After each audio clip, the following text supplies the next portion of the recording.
Introduction और historical background के हम देखते हैं। इसके बाद देखते हैं belts and zone of model.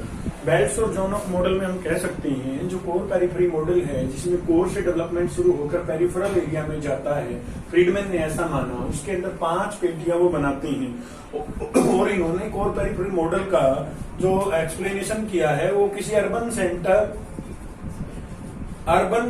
के माध्यम से किया है। इन्होंने कहा है कि कोई भी नगर है या महानगर है, उसमें जो विकास कोर से शुरू होकर पेरिफेरी बेल्ट्स में जाता है वो इन डिफरेंट जोन के माध्यम से जाता है। यह कोई एग्रीकल्चर रीजन क्या कोई मिक्स रीजन या आप कह सकते हो एडमिनिस्ट्रेटिव रीजन के माध्यम से ये बात नहीं कर रहे। इन्होंने core periphery model urban centre के माध्यम से दिया है। इन्होंने 5 बेल्ट बताई हैं। सबसे पहली जो बेल्ट है वो कोर रीजन है, जो दूसरी बेल्ट है वो अपवार्ड ट्रांजिशन रीजन है, जो तीसरी बेल्ट है वो रिसोर्स फ्रंटियर जोन है, और चौथी बेल्ट है वो डाउनवार्ड ट्रांजिशन जोन है, और जो 5वीं है वो स्पेशल प्रोबेबिलिटी जोन है। हम एक एक का एक्सप्लेनेशन करते हैं। जो पहली है वो कोर रीजन है, और यही एक आप कह सकते हो एक कोल एरिया है। यहाँ से विकास शुरू हुआ है। कोई भी नगर और महानगर जब सबसे पहले जहां से बसना शुरू हुआ, जहां सबसे पहले उसका विकास आरंभ हुआ, उसे कोर रीजन कहते हैं। इस रीजन की विशेषता क्या है कि यहाँ पे बड़ी बड़ी दुकानें होती हैं और रिहायशी क्षेत्र बहुत कम होते हैं। ये कहीं न कहीं बेल्ट अर्बन ज्योग्राफी के जो मॉडल हैं उनसे भी मैच करती हैं, और आप कह सकते हो उन्होंने भी इस तरह की बेल्ट का वर्णन किया है। बट यहाँ पे ये अर्बन सेंटर्स के लिए है, और यहाँ पे दिखाया कि किस तरह से फिजिकल डेवलपमेंट जो होता है किसी भी अर्बन सेंटर का वो किस तरह से होता है। कोर रीजन में बड़ी बड़ी दुकानें होती हैं, मॉल होते हैं। यहाँ रिहायशी क्षेत्र नहीं होता, यहाँ पे इकोनॉमिक रेंट बहुत अधिक होता है। इस प्रदेश की विशेषता ये है कि किसी भी महानगर और नगर में यह सबसे पहले बसा हुआ क्षेत्र है, जहां पर सबसे पहले विकास आरंभ हुआ था, वो कोर रीजन है। दूसरी जितनी भी बेल्ट हैं 2, 3, 4, 5 उनसे ज्यादा यहाँ पे इकोनॉमिक डेवलपमेंट होता है, वहां से ज्यादा यहाँ पे विकास होता है। दूसरी आती है upward transition zone. Core region के अंदर जब भीड़ बढ़ाकर बढ़ जाता है, कोर रीजन के अंदर जब विकास अब बिल्कुल मैक्सिमम लिमिट को क्रॉस कर जाता है, तो यहाँ पे बैकवॉश इफेक्ट लागू होता है। और जो दूसरी पेटी है अपवार्ड ट्रांजिशन जोन, जिसे ट्रांजिशन जोन भी कहते हैं, क्योंकि यह जो बेल्ट है वो न तो कोर रीजन के विकास से मैच खाती है, न रिसोर्स फ्रंटियर जोन के विकास से मैच खाती है। इसमें दोनों तरह की विशेषताएं, इसलिए इसे ट्रांजिशन जोन भी कहते हैं। यहाँ पर जब साधनों का विकास हुआ, जिस तरह से यहाँ से रोड और कहीं से रेलवे लाइन निकली, कहीं से रोड कहीं से रेलवे लाइन निकली, तो उसके साथ साथ जो परिवहन के मार्ग हैं उसके साथ साथ में दूसरी जोन का विकास आरंभ होना शुरू हो जाता है, जिसे हम अपवार्ड ट्रांजिशन जोन कहते हैं।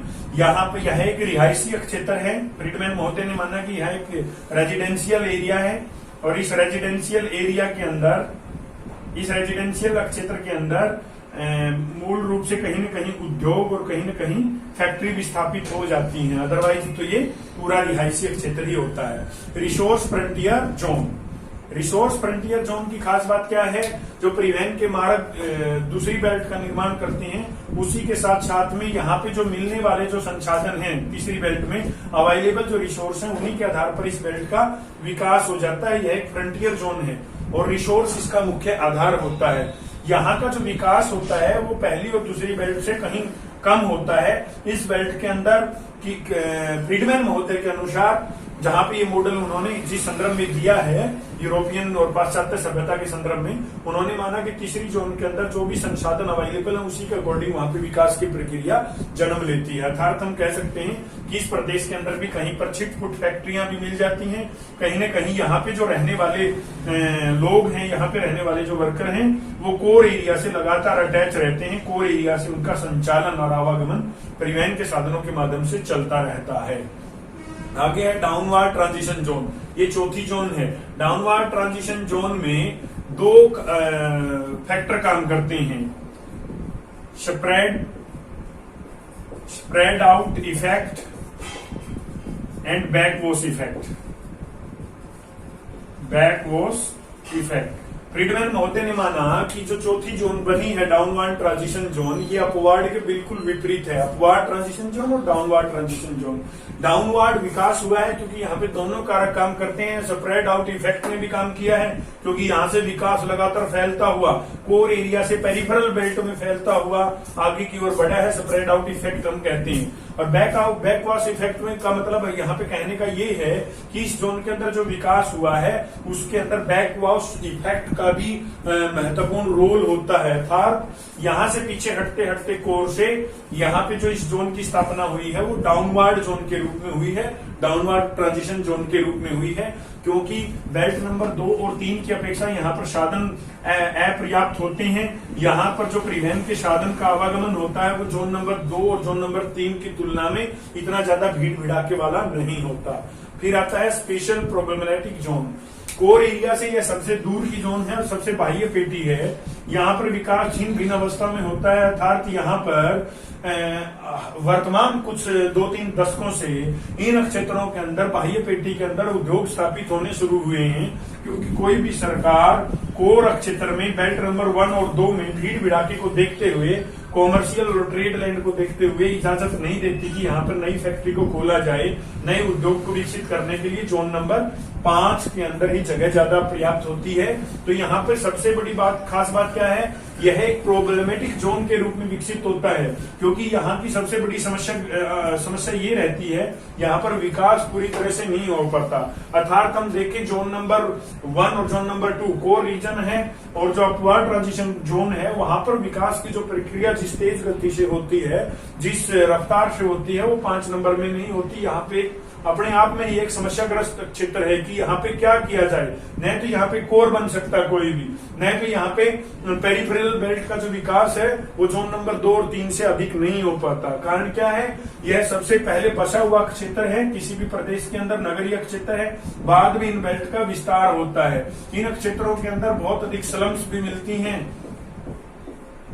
और इन क्षेत्रों के अंदर कहीं कहीं पर जब उद्योग स्थापित किए जाते हैं, उनका जो संचालन है, उनका जो आवागमन है वो कोर क्षेत्र से बना रहता है, इसलिए यहाँ पे ट्रांसपोर्टेशन कॉस्ट भी ज्यादा लगता है। तो ये 5 बेल्ट के अंदर फ्रीडमैन महोदय ने माना कि किस तरह से कोर से विकास शुरू होकर पेरिफेरी में बेल्ट के रूप में सर्कुलर फॉर्म में फैलता है। अब हम बात करते हैं इवैल्यूएशन एंड एप्लीकेशन की। यह मॉडल जैसा कि आप जानते हो प्रिय विद्यार्थियों और दोस्तों, 1966 में दिया गया। उस समय के संदर्भ में यह जो मॉडल दिया गया पाश्चात्य देशों के संदर्भ में, वहां पे ये लागू होता था। अब मॉडर्नाइजेशन और ग्लोबलाइजेशन के कारण 1990 के बाद में जो टेक्नोलॉजी का डेवलपमेंट हुआ है, जैसे आप कह सकते हो रिमोट सेंसिंग जीआईएस है, और जो आधुनिकतावाद आया है उसने इस मॉडल के अंदर विकार उत्पन्न किए। और हम नहीं कह सकते कि भारत जैसे देश में, यदि हम बात करें एप्लीकेशन की, भारत एक कृषि प्रधान देश है जहां पर लगभग 65% से ऊपर लोग कृषि कार्यों में व्यस्त हैं। तो कृषि का जो विकास होता है वो कोई सर्कुलर फॉर्म में नहीं होता, इस तरह की बेल्ट में नहीं होता। कृषि प्रधान देश जैसे भारत है, वहां पर इस मॉडल को लागू करना बड़ा मुश्किल काम है, क्योंकि फ्रीडमैन महोदय खुद मानते हैं कि यह मॉडल अर्बन सेंटर के माध्यम से अनुप्रयोग किया जा सकता है, अप्लाइड किया जा सकता है। तो यदि हम नगरों की बात करें, जिन नगरों का जो विकास है कोर से लेकर पेरिफेरी तक, आप कहो कि उद्योगों के माध्यम से हुआ है, इंडस्ट्री के माध्यम से हुआ है, वहां पे ये मॉडल कुछ हद तक लागू होता है। उदाहरण के लिए आप कानपुर कह सकते हो, कानपुर का जो विकास हुआ है वो इन पेरिफेरल बेल्ट के माध्यम से बिल्कुल उपयुक्त लगता है कि सबसे पहले कोर रीजन डेवलप हुआ, उसके बाद में पेरिफेरल विकास हुआ कानपुर में। बट पूर्ण रूप से 100% यदि आप कानपुर में इसे लागू करना चाहोगे नहीं होता, क्योंकि यह मॉडल है जो वो नगर और महानगरों के माध्यम से अप्लाइड हो सकता है, जबकि भारत तो एक कृषि प्रधान देश है जहां पर कृषि की जो बेल्ट बनती है, कृषि का जो एक क्षेत्र होता है वो कोई भी well defined pre decided form में नहीं फैलता, बल्कि कृषि तो एक प्रारंभिक और आर्थिक व्यवसाय है जहां पर मनुष्य अपनी आवश्यकता अनुसार या कॉमर्शियल पर्पज के लिए कृषि का उत्पादन करता है। और भारत में तो कृषि आप जानते हो सब्सिस्टेंस एग्रीकल्चर है, जीवन निर्वाह कृषि है। यहाँ पे कॉमर्शियल पर्पज जब होगा तब जाके बेल्ट का विकास होता है।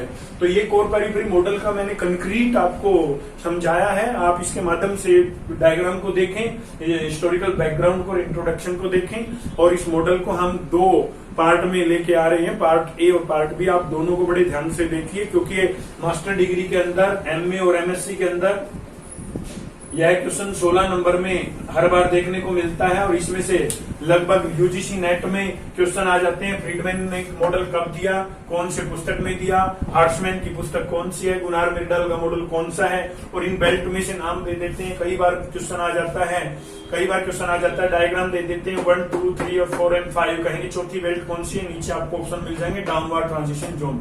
कई बार ये भी आ जाता है कोर, अपवर्ड, रिसोर्स, डाउनवर्ड और स्पेशल प्रोबेबिलिटी जोन में पांचों चारों लिख दी जाती है। कहेंगे कोर से लेकर पेरिफेरी तक इनको सही अरेंजिंग ऑर्डर में दिखाइए, तो इस तरह से भी सवाल दे दिया जाता है। तो ये आज का विषय था। हमने ग्रोथ पोल मॉडल को और कोर पेरिफेरी मॉडल को कर लिया है।